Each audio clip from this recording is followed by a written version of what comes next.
हरिओम। नमस्ते सभी को। स्वागत है आप सभी का इस रघुवंश महाकाव्य के अध्ययन में। इससे पहले की वीडियो में हमने रघुवंश महाकाव्य के 66 श्लोक पढ़ लिए हैं। आज की कक्षा में हम इससे आगे पढ़ेंगे।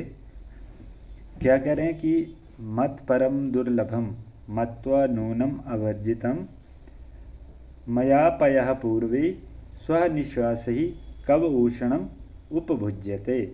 मत परम दुर्लभम मत्वा नूनम अवर्जितम मया पयः पूर्वे स्वनिश्वास ही कव ऊषणम उपभज्यते।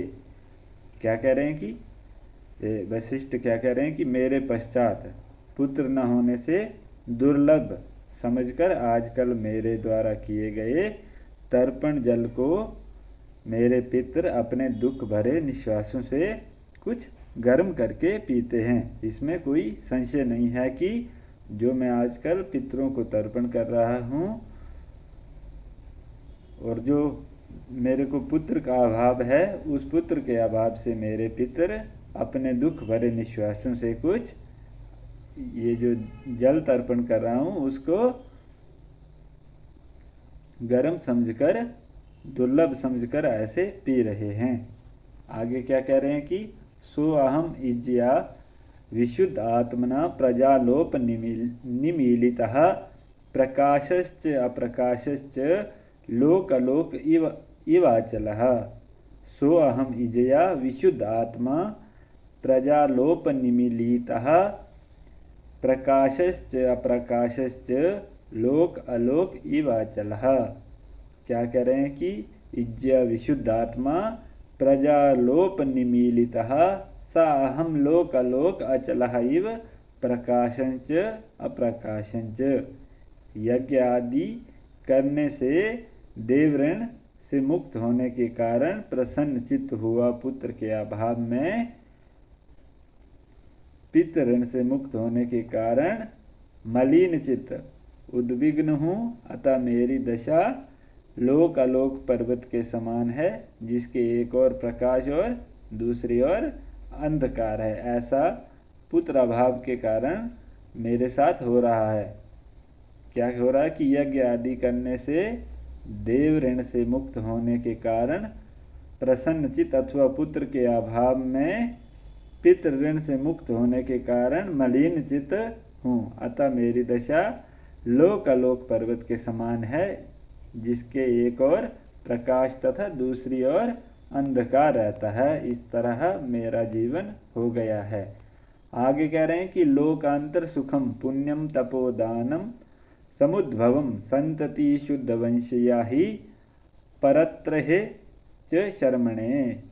लोकानंतरम सुखम पुण्यम तपोदान समुद्भवम संतति शुद्ध वंशया ही परत्रहे च शर्मणः।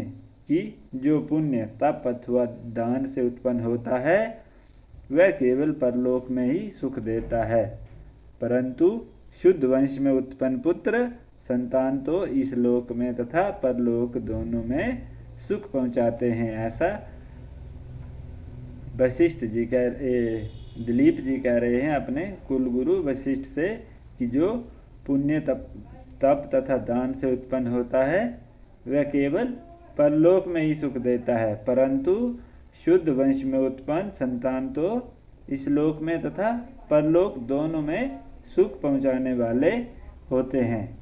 आगे कह रहे हैं कि तयाहीनम विधातः माम कथम पश्यन् दूयसे सिक्तम स्वयमीव स्नेहाद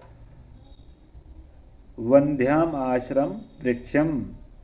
कि तयाहीनम विधाता माम कथम पश्यन् दूयसे सिक्तम स्वयमीव स्नेहाद वंध्यम आश्रम वृक्षम। कि हे नियमों के रचयिता गुरु वशिष्ठ, जिस प्रकार स्वयं प्रेम पूर्वक जल से सींचकर बढ़ाए हुए आश्रम के वृक्षों को फल से शून्य देखकर आपको दुखी होना ये स्वाभाविक सी बात है, उसी प्रकार आपके शिष्य मुझको भी पुत्र से रहित देखते हुए आप दुखी क्यों नहीं होते। जब आपके जो यहाँ पर वृक्ष में जो फल नहीं लगते तब तो आप दुखी होते हैं, परंतु जब मेरे को पुत्र संतान की प्राप्ति नहीं हो रही है तो इस बात से आपको दुख क्यों नहीं पहुँचता है, ऐसा कह रहे हैं। आगे कह रहे हैं कि असाय पीड़म भगवन ऋणम ऋणम अंत्यम अवेहि में अरंतुद इव आलान निर्वाणस्य दंतिनः कि असहाय पीड़म भगवन ऋणम अंत्यम वेहि में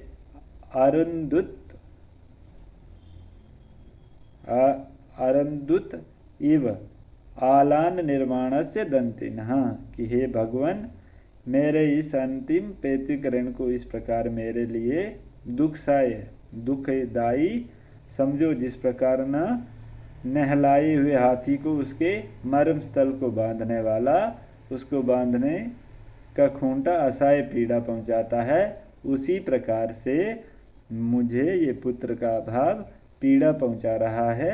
जैसे हाथी को बिना नहाए हुए उसके खूंट पर बांधने से उसको असहाय दुख प्राप्त होता है, उसी प्रकार मुझे भी इस प्रकार का दुख हो रहा है।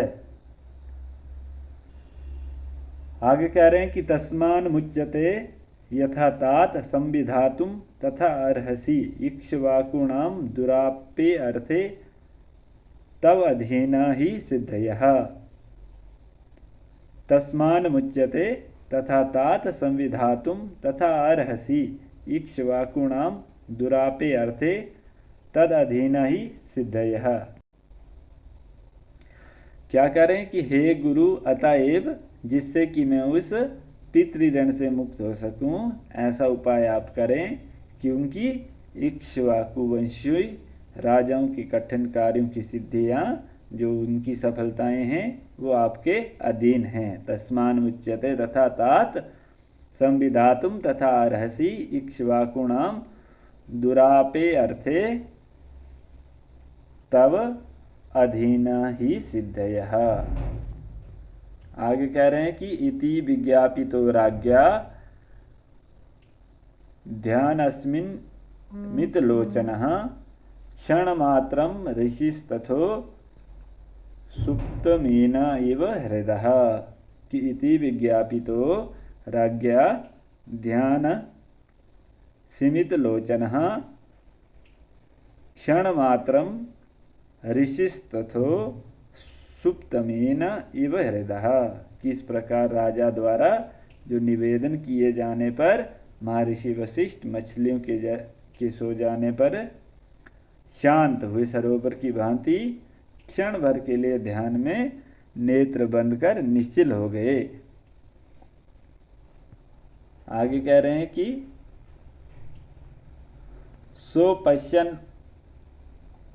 सोपश्यत प्राणिधानेन संततेः स्तंभ कारणम भवित आत्मा भुवौ भर्तुः रथेनम प्रत्यबोधयत।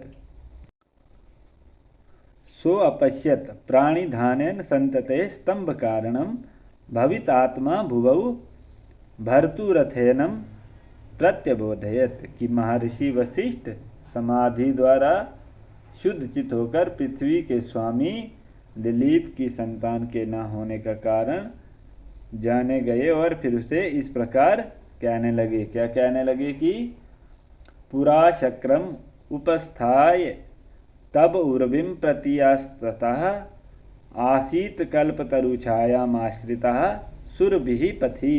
पुरा शक्रम उपस्थाय तब उर्विम प्रतीयास्तः आसीत कल्पतरुछायामाश्रितः सुरभिः पथि कि हे राजन, एक बार पूर्व काल में जब आप इंद्र की सेवा करके पृथ्वी की ओर लौट रहे थे तब मार्ग में कल्प वृक्ष की छाया में कामधेनु बैठी हुई थी। आगे कह रहे हैं कि धर्मलोप भयाद रागिम ऋतु सनातम इमाम समरन प्रदक्षिणी क्रिया हार्यम तस्याम त्वं साधु न अचर। कि धर्म लोप भयाद रागिम ऋतुसनानात् तमीम इमाम समरन प्रदक्षिणी क्रिया हार्याम तस्याम त्वं साधु न अचर। कि ऋतु काल में अभिगमन न होने से कहीं धर्म का लोप व्याघात न हो जाए, इस भय से ऋतु स्नान की हुई रानी सुदक्षिणा का ही केवल ध्यान करते हुए तुमने प्रदक्षिणा के द्वारा सत्कार करने योग्य मार्ग में बैठी हुई कामधेनु का उचित सत्कार नहीं किया था। ये राजा वशिष्ठ दिलीप को कह रहे हैं वशिष्ठ जी कि जब ऋतु काल में अभिगमन न होने से कहीं धर्म का लोप व्याघात न हो जाए, इस भय से ऋतु स्नान की हुई इस रानी सुदक्षिणा का ही केवल ध्यान करते हुए तुमने प्रदक्षिणा के द्वारा सत्कार करने योग्य मार्ग में बैठी कामधेनु का उचित सत्कार नहीं किया था। आगे कह रहे हैं कि अवजानासि माम यस्मादास्ते न भविष्यति मत प्रसूतिम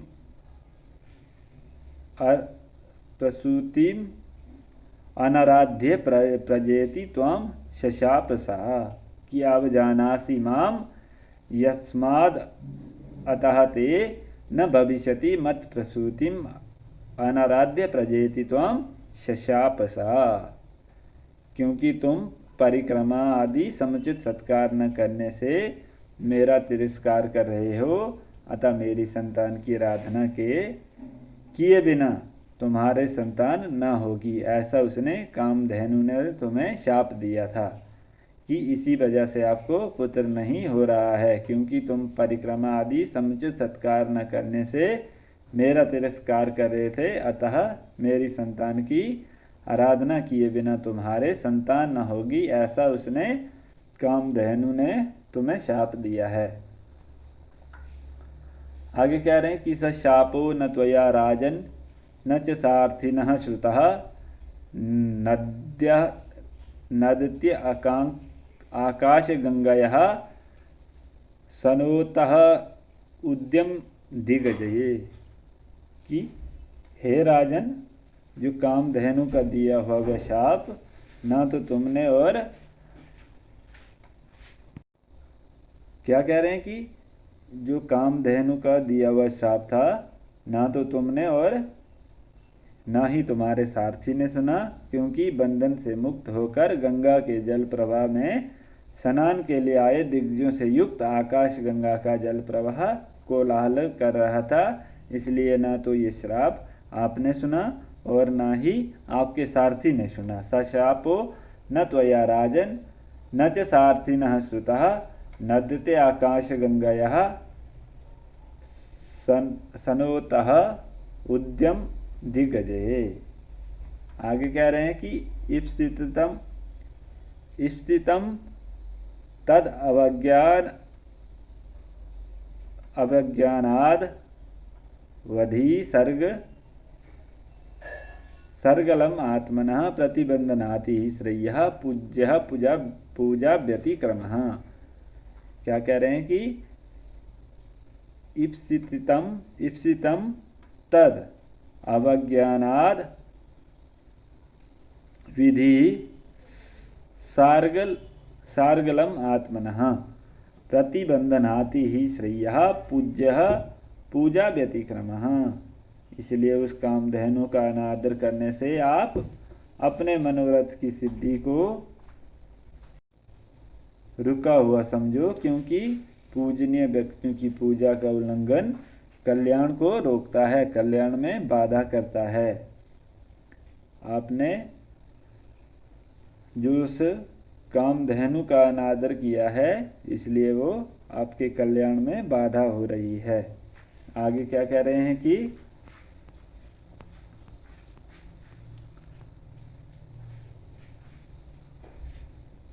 हविषे दीर्घ सत्रस्य सा चेदिदानीं प्रचेतसा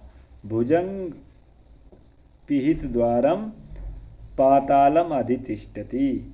हविषे दीर्घसत्रस्य स चेदानीं प्रचेतसः भुजंग पिहितद्वारं पातालम अधितिष्ठति। और वह कामधेनु इस समय चिरकाल तक चलने वाले यज्ञ को कर रहे वरुण के यज्ञ में दही घी आदि हविष्य की अवस्था पूर्ण करने के लिए सांपों के द्वारा रोके गए द्वार वाले पाताल लोक में निवास कर रही है। तो वो जो कामधेनु है अभी जो वरुण यज्ञ कर रहे हैं उसमें दधी घी आदि हविष्य की पूर्णता के लिए पाताल लोक में निवास कर रही है। आगे क्या कह रहे हैं कि सुताम तदीयाम सुरभे कृत्वा प्रतिनिधि शुचिः आराध्य सपत्नी का प्रीता कामदुधाहि सह। सुताम तदीयाम सुरभे कृत्वा प्रतिनिधि शुचिः आराध्य सपत्नी का प्रीता कामदुधाहि सह।